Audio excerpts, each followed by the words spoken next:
May I now request the Honorable Prime Minister of the Islamic Republic of Pakistan, His Excellency, Mr. Mohammad Shahbaz Sharif, for his kind remarks.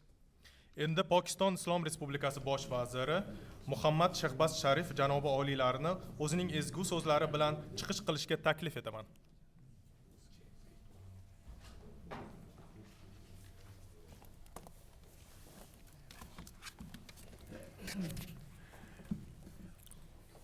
Bismillahirrahmanirrahim. Your Excellency and my dear brother, Professor Dr. President Shafkat Mirziyoyev.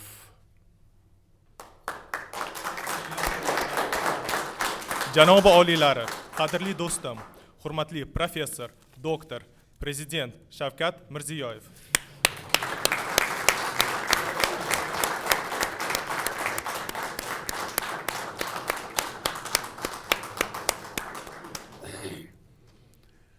Honorable ministers and delegates from Uzbekistan and Pakistan, ladies and gentlemen, Assalamu alaikum and a very good evening. Hurmatli O'zbekiston va Pokiston vazirlari, delegatsiya a'zolari, xonimlar va janoblar, assalomu alaykum va xayrli kech. Excellency, we are extremely delighted to have you and your wonderful delegation in Islamabad, your second home. And this is your second visit to Pakistan in 4 years' time. Hurmatli janob oliylari, biz aytib o'tmoqchi edikki, sizni va sizni ajoyib delegatsiyangizni ushbu yerda Islomobodda sizni ikkinchi uyingizda ko'rayotganimizdan bag'oyatda mamnunmiz. Bu sizning Pokistonga bo'lgan ikkinchi tashrifingiz, xususan 4 yil ichida. I would like to avail of this opportunity, my dear brother, Mr. President, to congratulate you for being awarded the degree of professor and doctor by NUST University, Islamabad, Pakistan, for your meritorious services, your unwavering dedication and your commitment to serve not only our brothers and sisters in Uzbekistan, but your great contribution in promoting peace, progress and prosperity in the neighboring countries. Ushbu imkoniyatdan foydalangan tarzda qadrdon do'stim, janob oliylari, hurmatli prezident, sizni ushbu professor va doktor unvonini olganingiz bilan tabriklamoqchiman. Bunday unvon NUST universiteti tomonidan bu yerda Islomobodda, Pokistonda taqdim qilindi va bunday unvon xususan sizning sa'y-harakatlaringizga, vafodorligingizga, taraqqiyotga bo'lgan sadoqatingizga va ko'rsatayotgan sobit xizmatlaringizni e'tirofi sifatida taqdim qilinyapti. Sizning xizmatlaringiz nafaqatgina O'zbekistondagi aka-ukalar, opa-singillarga qaratilgan, balki-da kattaroq mintaqada bo'lgan qo'shni davlatlarda ham tinchlik, taraqqiyot va farovonlikni yo'lga qo'yishga bo'lgan sa'y-harakatlaringizni bu e'tirofidir.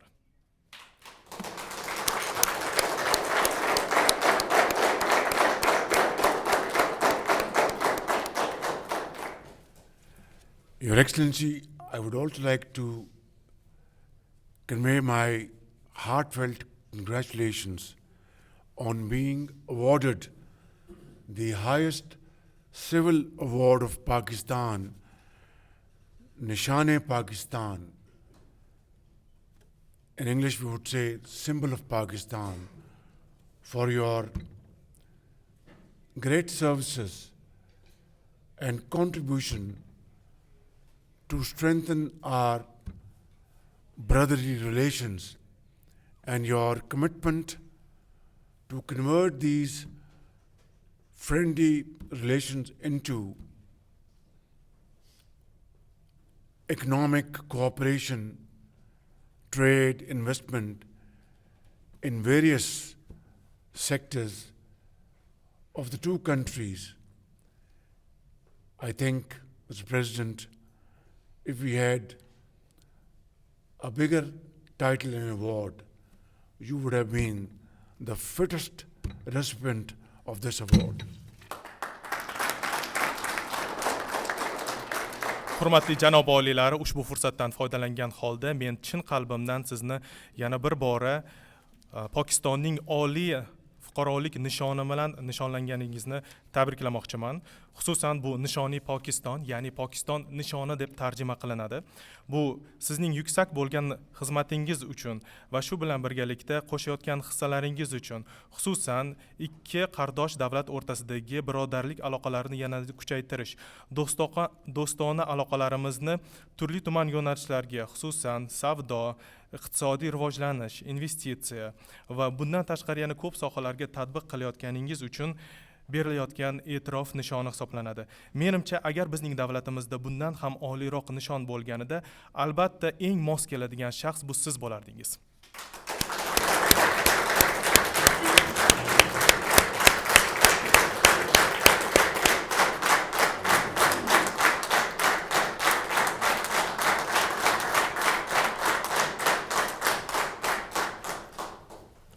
Your Excellency, Pakistan and Uzbekistan have deep-rooted historical, spiritual, and cultural relations connected by the ancient Silk Route spanning over centuries. The Mughal legacy originating from the Valley of Farghana and the intellectual luminaries of Samarkand and Bukhara have etched a deep mark on Pakistan's history. Hurmatli janob oliylari, Pokiston va O'zbekiston uzoq muddatlik chuqur aloqalarga ega. Bu aloqalarimiz ruhiy, tarixiy va ma'naviy hisoblanadi va qadimgi zamondagi Buyuk Ipak yo'lidan boshlab turib, shu bilan birgalikda Mo'g'ullar imperiyasini oladigan bo'lsak, yokida Farg'ona vodiysi, xususan Samarqand, Buxoro shaharlarining intellektual yutuqlari Pokistonni tarixida katta o'rin egallagan.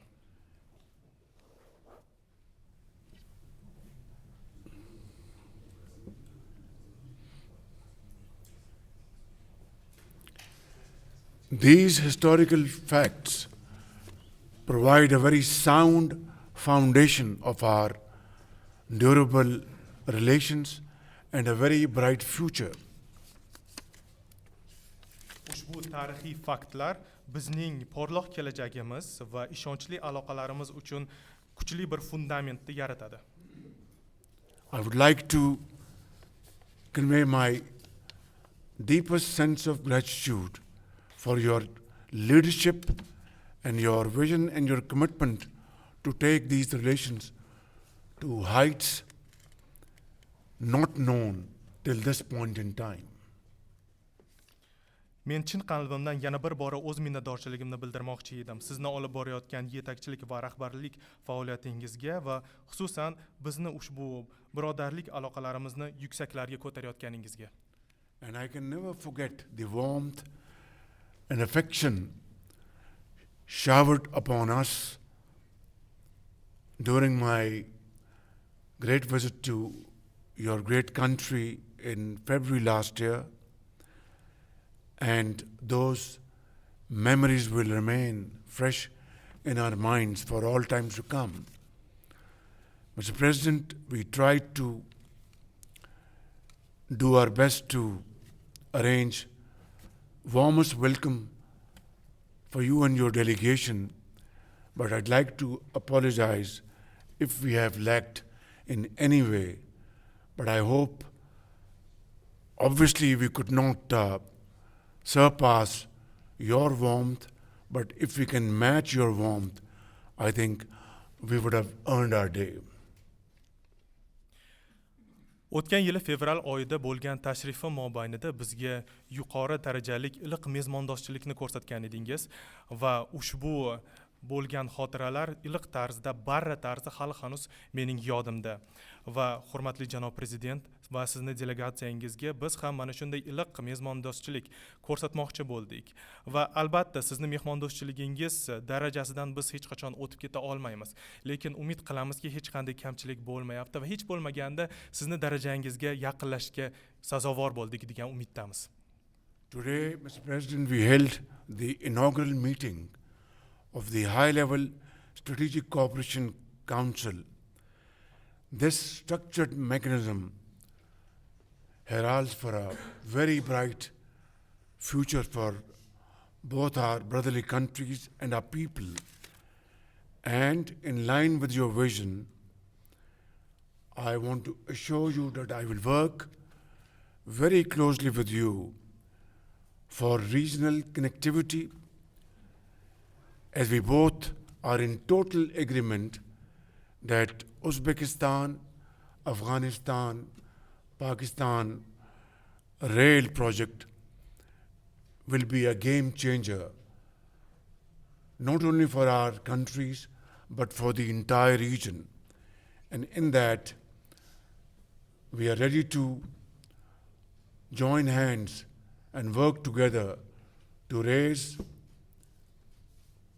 funds for this project on the basis of our feasibility and business plan. Bugun biz oliy darajadagi strategik hamkorlik kengashining ochilish uchrashuvini o'tkazdik va biz bu kengashni juda ham katta mexanizm sifatida ko'ramiz. Bu mexanizm ikkala birodar davlatning aloqalarini yanada kuchaytirishga, shu bilan birgalikda nafaqatgina davlatimizga, balki bizning aholilarimizga manfaatli bo'ladigan fundament hisoblanadi. Shu bilan birgalikda biz olib boradigan ishlarimiz, xususan O'zbekiston, Afg'oniston, Pokiston temir yo'li loyihasi biz kelishganimizdek o'yinni o'zgartirib yuboradigan loyiha bo'ladi. Bu nafaqatgina bizning davlatlarimizga farovonlik olib keladi, balki mintaqadagi yuksak, ya'ni yutuqlarga olib keladi. Hurmatli janob prezident, men shak shubhasiz yana shu narsani ta'kidlab o'tmoqchi edimki, biz o'z tomonimizdan qo'ldan kelgancha barcha sa'y-harakatlarni ushbu loyihani moliyalashtirishni yanada kengaytirishga qaratamiz va birgalikda ushbu yutuqlarga erisha olamiz.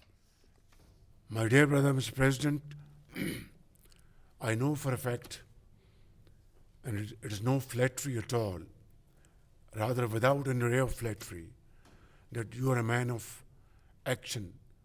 You speak less and you act more.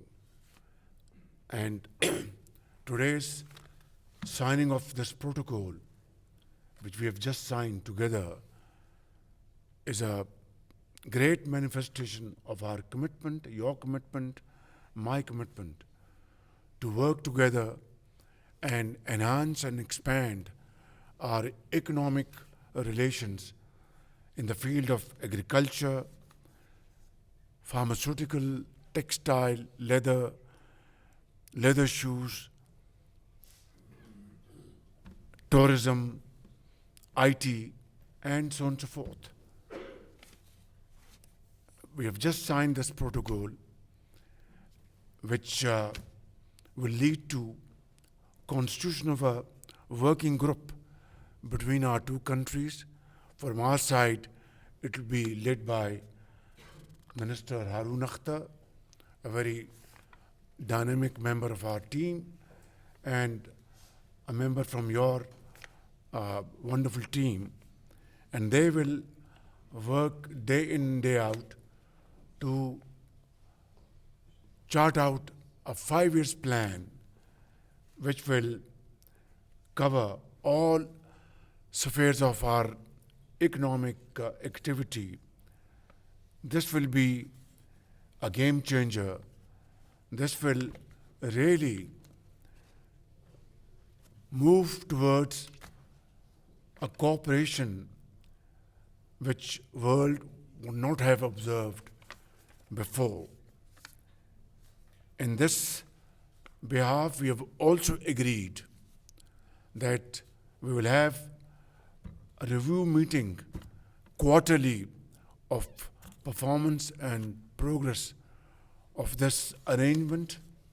And as I said, instead of having Zoom meetings, Mr. President, let us put protocol aside, formalities aside. I will, with my delegation, land Tashkent, inshallah, and drive straight to your office, have 2 hours working session, and return. And then during the next term, you will kindly come to Islamabad with your delegation, have working session, and then return back to Tashkent in hour and a half the same day. This will be a sure and guaranteed form to really have great achievements and dividends in times to come. Hurmatli janob prezident, men aniq bilaman siz harakatlar odami ekanligingizni va siz nafaqatgina so'zlarda, balki de harakatlarda yaxshi yutuqlarni ko'rsatasiz. Siz shiddamlik bilan, tezlik bilan harakatlanasiz. Bugungi kunda biz birgalikda protokolga qo'l qo'ydik va ushbu protokolimiz asosida biz ko'plab sohalar bo'yicha iqtisodiy aloqalarni yanada kengaytirishni rejalashtiramiz. Xususan, qishloq xo'jaligi yo'nalishi, farmatsevtika yo'nalishi, to'qimachilik, charm sanoati, turizm sohasi, IT va hokazo. Shu bilan birgalikda bu protokolga imzo chekar ekanmiz. Uning asosida ishchi guruh davlat miqyosida shakllanishi ham rejalashtirilgan. Bizning tomonimizdan hurmatli vazir Harun Naqd qatnashadilar. Ular juda ham dinamik bo'lgan, harakatchan bizning jamoamizning asosi. Siz tomondan ham ajoyib vaziringiz borlar va maxsus ushbu ishchi guruhning a'zosi sifatida ular ham faoliyat yuritishadi va birgalikda 5 yillik ish rejasini ishlab chiqishadi. Bu 5 yillik rejamiz iqtisodiy rivojlanishning ham va iqtisodiy hamkorlikning ko'plab yo'nalishlarini o'z ichiga qamrab oladi. Va ushbu ishchi guruhimiz kelishganimizdek chorak tarzda uchrashuvlarni o'tkazib turadi.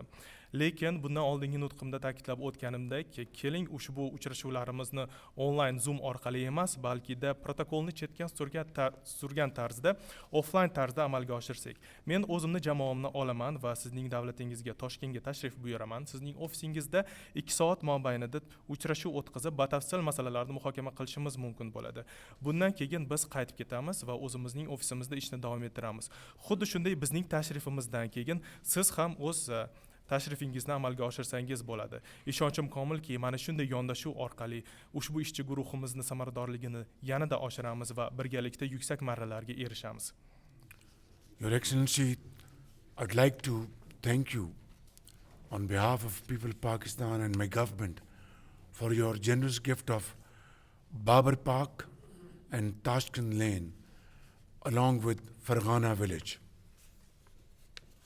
Hurmatli janob prezident, o'zimni shaxsan nomimdan va Pokiston aholisi nomidan sizga katta minnatdorchilik bildirmoqchiman. Bizga bergan ushbu sovg'angiz uchun, ya'ni Toshkent ko'chasi, Bobur bog'i va Farg'ona qishlog'ini nomlash bo'yicha.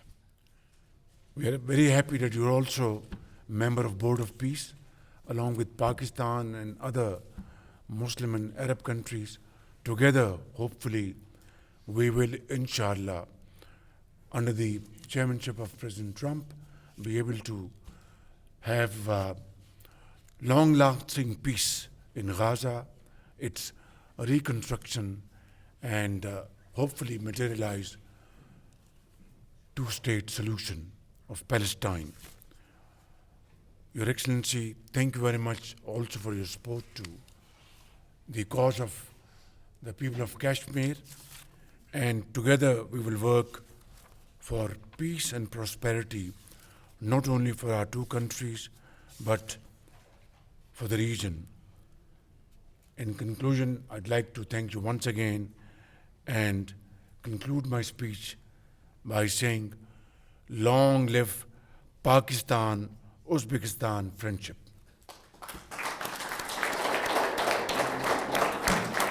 Hurmatli janob prezident, O'zbekiston, Pokiston va yana boshqa musulmon dunyosining davlatlari bilan birgalikda biz G'azadagi masalaga yechim topamiz degan umiddamiz va u yerdagi uzoq muddatli tinchlikni o'rnata olamiz degan umiddamiz. Shu bilan birgalikdagi Falastindagi muammoning yechimini ham birga topamiz degan umiddamiz va Trampning sa'y-harakatlariga qarshi tura olamiz degan niyatdamiz. Bundan tashqari Kashmir aholisi va u yerdagi tinchlik, farovonlikni, xususan nafaqatgina ikkita davlat o'rtasidagi tinchlik, farovonlik, balki mintaqadagi tinchlik va farovonlikni o'rnatish bo'yicha sa'y-harakatlarimizda qo'llab-quvvatlayotganingiz uchun katta rahmat va so'zimning oxirida men bir narsani aytib o'tmoqchi edim. Pokiston va O'zbekiston do'stona aloqalari abadiy bo'lsin.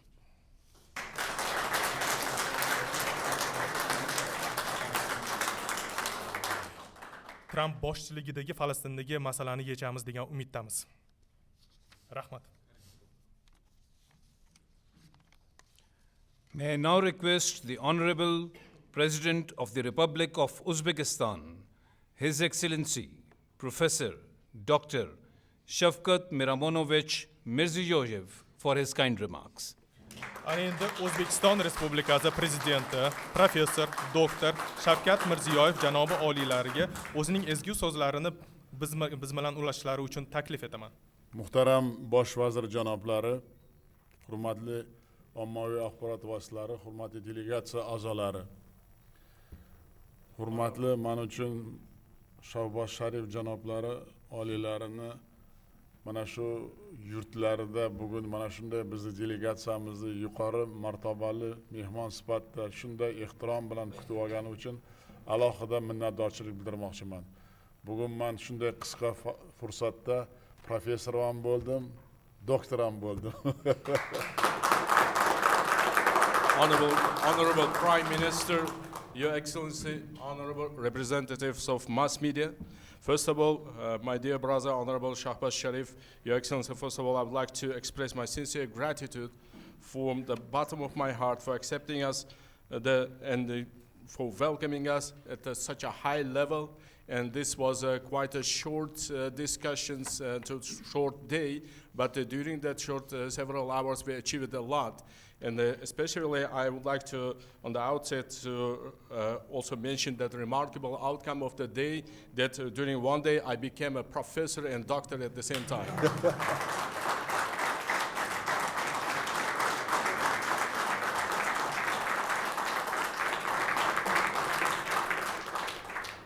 Albatta bu har bir insonni hayotida bu tarixiy kun bo'ladi, bu tarixiy kun esda qoladigan kun bo'ladi. Shuning uchun Islomobodda, Pokistonda bugungi chislo men uchun, meni oilam uchun baxtli kun. Nimaga desangiz, men ko'p vaqt umrimni oliy ta'limda bag'ishlagan inson hech qachon bilmavdimki, shunday qisqa muddatda doktor, professor bo'lish, mana shunday hurmatga sazovor bo'lish, yana bir marta mana shu Shahboz Sharif janoblari sizga alohida mana shu, men bilmayman O'zbekistonda qanday biz mehmondorchilik qilgan, men bilmayman, lekin bugungi mehmondorchilik, bugungi hurmat, ehtirom hammasidan oshib chiqdi. Biz sizlardan bunga o'rganishimiz kerak deb o'ylayman. And of course, Your Excellency, I would like to say that in a lifetime, a lifespan of any person, there are some historic days that you will remember for the rest of your time, of your life. And today was one of those days for me personally, and not only for me, but for the whole family of mine. And today's date I can actually mark in my calendar for my family. This is a remarkable historic day where we received such a great honor in Pakistan, and it was also awarded the scientific level of professor and doctor. So I can say that this was quite unique and a very astonishing result for me, because as a person who has worked in the academia for 15 years before, I never came across a situation when a person can receive the professor and doctor's degree in a short period of time. And of course, I cannot say what level of the high level of the being host and hospitality. You mentioned about your visit when you paid visit to Uzbekistan, that we have showed high level of hospitality. I cannot remember that, but I can truly and very clearly see the highest level of hospitality you have provided to us during this visit. I would like to thank you for that as well. Yana bir marta Pokiston Fan va Texnologiyalar Milliy Universitetining faxriy doktorlik unvoni taqdim etilgani uchun ham o'zimning chuqur minnatdorchiligimni izhor etishdan men juda minnatdorman. Mana hozir rektor bilan gaplashdim. Men endi o'zim bilan katta yuk olib ketyapman. Bu universitetga juda katta qarzdorligimni sezib ketyapman va rektorni kollektiv bilan albatta qaysidir mana hozir men topshiriq berdim. Bizda eng yuqori darajadagi zamonaviy universitetimiz bor. Tog' metallurgiya bo'yicha o'shani ministrga topshiriq berdim. Mana shu Pokiston Fan va Texnologiya Milliy universitetini kafedrasini ochishga borgandan qaror qabul qilib, o'zim shuni tashkil qilaman. Nimaga aytsangiz, bu universitet bilan hamkorlikni yuqori darajaga chiqarmasak, endi qanday natijalar erishishimiz o'z yo'liga, lekin yoshlarni ham mana shu O'zbekiston bilan Pokistonni birlashishiga bir zamin yaratishimiz kerak deb o'ylayman. And of course, the very fact that I was awarded the honorable degree of a professor of the National University of Science and Technology of Pakistan is a great achievement. But at the same time, let me acknowledge that I'm acknowledging and receiving this honorable degree as a responsibility and the workload for me to serve for my new university as well, because I feel that I owe to this new university of mine, and with that things we had a very good short discussion with the president of National University of Science and Technology, and I already promised that in Uzbekistan we have one of the very modern, very sophisticated universities, University of Mining, and the head of the university at the same time is a minister of mining. I instructed him already to establish a chair of the National University of Science and Technology within that University of Mining in Uzbekistan.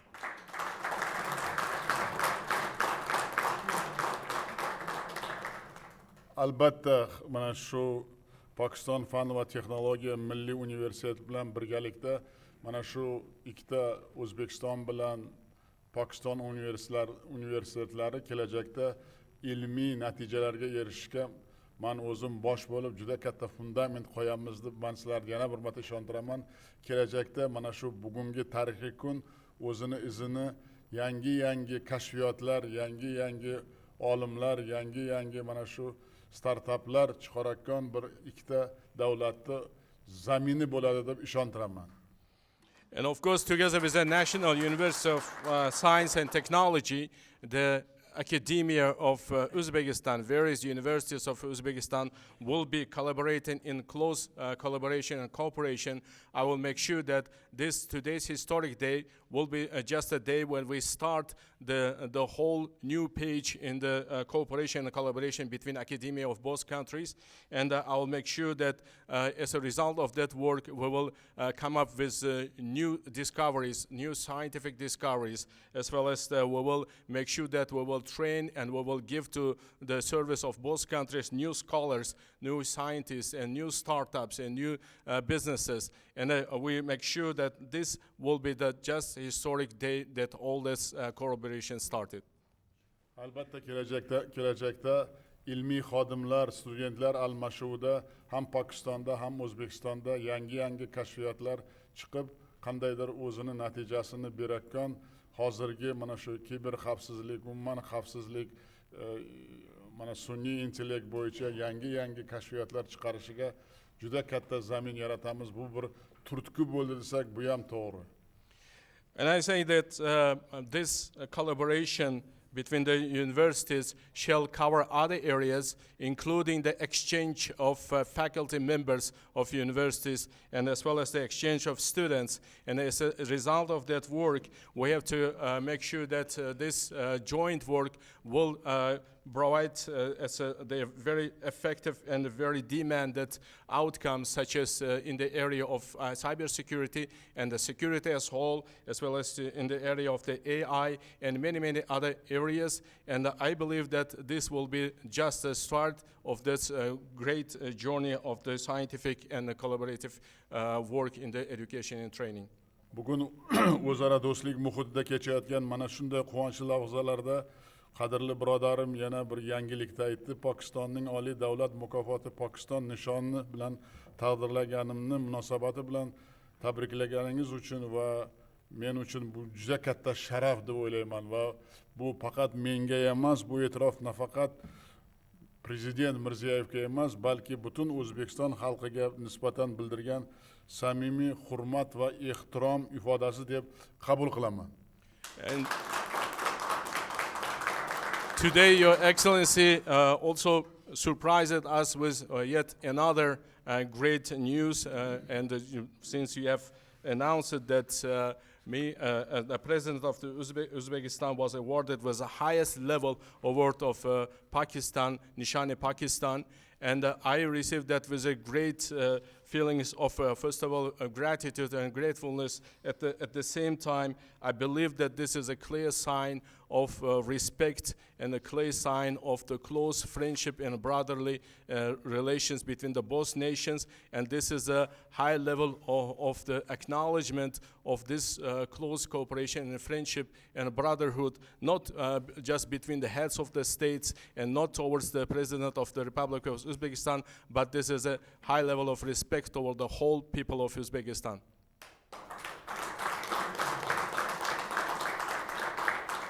Albatta bugun baribir mana shu tashrif tarixiy bo'ldi deyishga hamma asoslarimiz bor. Tor doirada biz juda mukammal har bir yo'nalish bo'yicha bitta hammasini xavfsizlik bo'yicha, mudofaa bo'yicha, iqtisodiyot bo'yicha, umuman yangi kashfiyotlar bo'yicha va mana shu siyosiy nuqtai nazardan har bir yo'nalish bo'yicha bitta o'tib chiqdik. Men o'ylayman bu tarixiy tashrifligiga asos bo'lib, biz mana strategik kengashimizda ham kelishib oldik va tor doirada kelishganimiz protokolni imzoladik. Bu umuman hech qachon bundaqa protokol bo'lmagan o'zi. Tashqi ishlar vazirligida ham, men o'ylayman O'zbekistonda bo'lmagan. Bu ham bir kashfiyot bo'ldi desak to'g'ri bo'ladi. Majlisdan keyin protokolga bosh vazir bilan prezident qo'l qo'ydiki, mana shu hamma aytgan niyatlarimiz amaliy natija berishiga muhrlab qo'ydik desam, bu ham tarixiy voqea bo'ldi.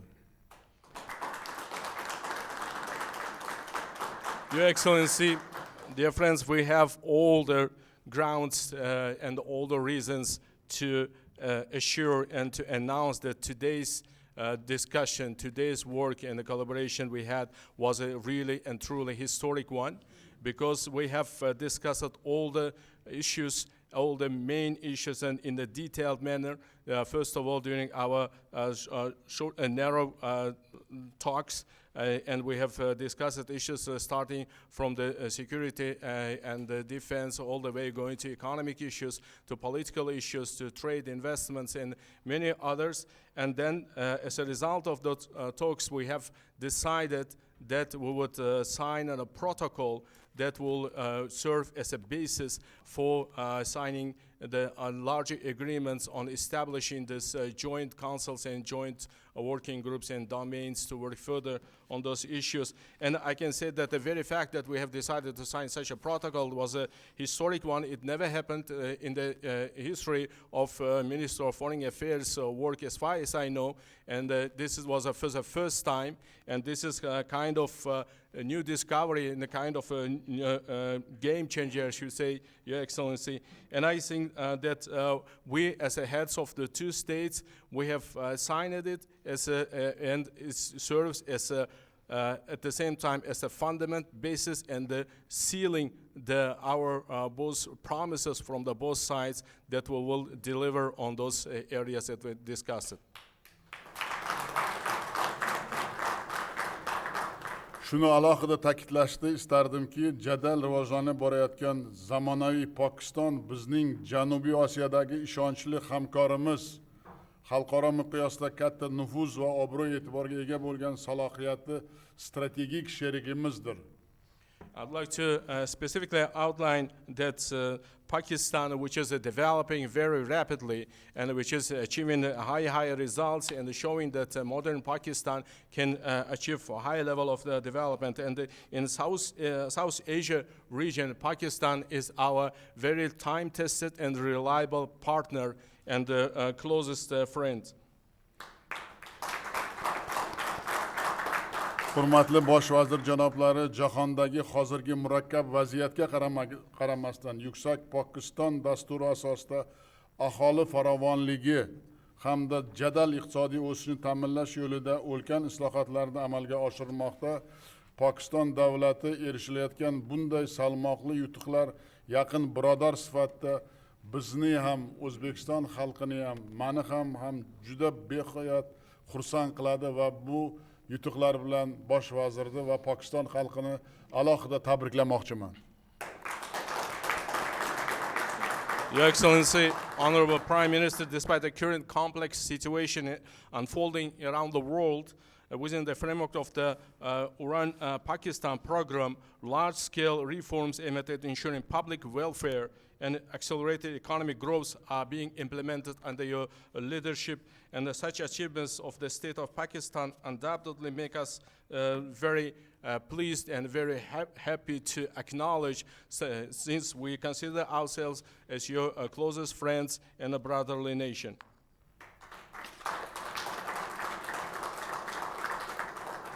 Oliyjanob Pokiston xalqida chin do'stlik insoniyatning eng bebaho ne'mati degan ma'noli naql bor.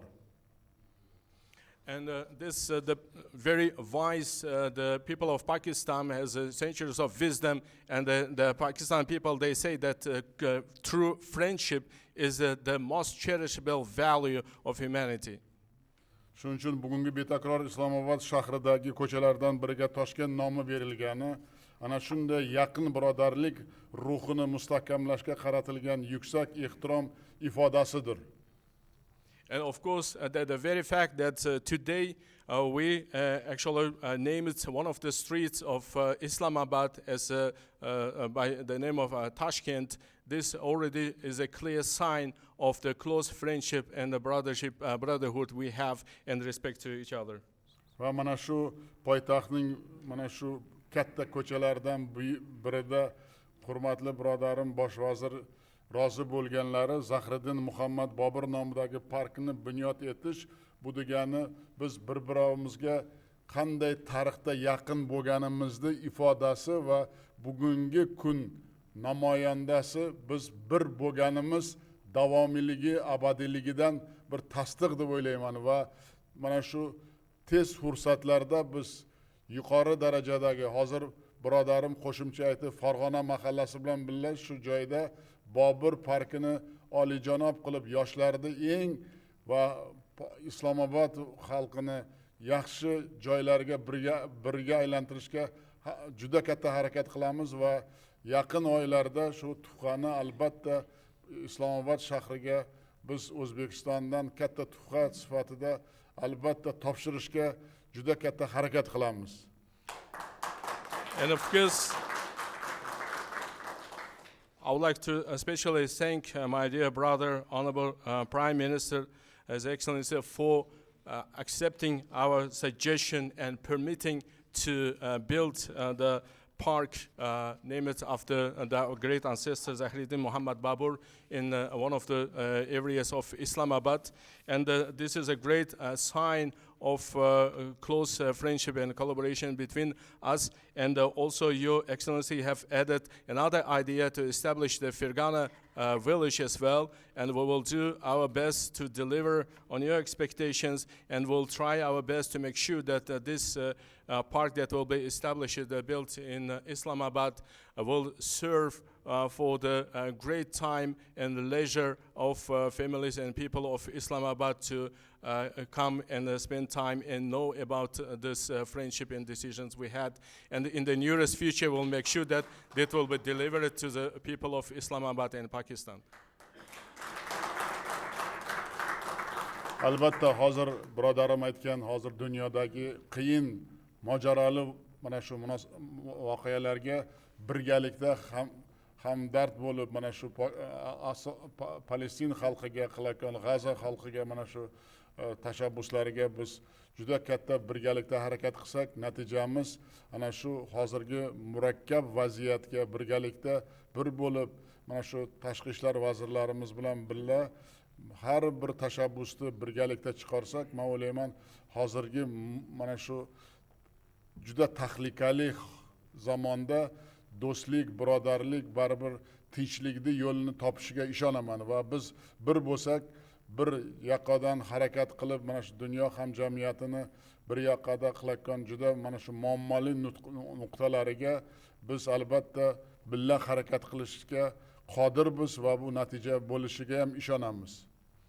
And of course, as my dear brother, His Excellency Prime Minister mentioned about the complex situation and the turbulent times that we are undergoing through, and a lot of reasons by a lot of problems and the conflicts that we are observing day to day. And on the basis of all of that, I'm truly and fully support the idea of my dear brother to unite our efforts and to make sure that our position will be united, first of all, on the very key and eager situations that we have around the world, starting from the Palestine, in order to provide the long-awaited assistance and support people of Palestine who have been suffering for quite a long time, and many other issues. And we will make sure that through our Minister of Foreign Affairs will be taking each and every step on the basis of the joint agreed actions and the plans, and each and every initiative will be actually discussed and agreed upon by the both parties. If we unite our forces and our efforts, and we will be able to cope with any problems and difficulties that are present nowadays and what might be actually emerging in the future as well. So'zimni yakunida barchangizni kelgusi oyda keng nishonlanayotgan shonli bayram Pokiston kuni tantanalari bilan ham tabriklayman. In conclusion, once again, I would like to congratulate all of you on the upcoming grand celebration, the Day of Pakistan Day, that will be celebrated next month. Musulmon ummati uchun mutabar ayyom, pok niyat va ezgu duolar ijobat bo'layotgan muqaddas Ramazon oyi bilan ham barchangizni chin qalbimdan samimiy muborakbod etaman. E'tiborlaringiz uchun katta rahmat. I also sincerely congratulate all of you from the bottom of my heart on the holy month of Ramadan, a sacred time for the Muslim Ummah when pure intentions and good prayers are accepted. Thank you very much for your attention.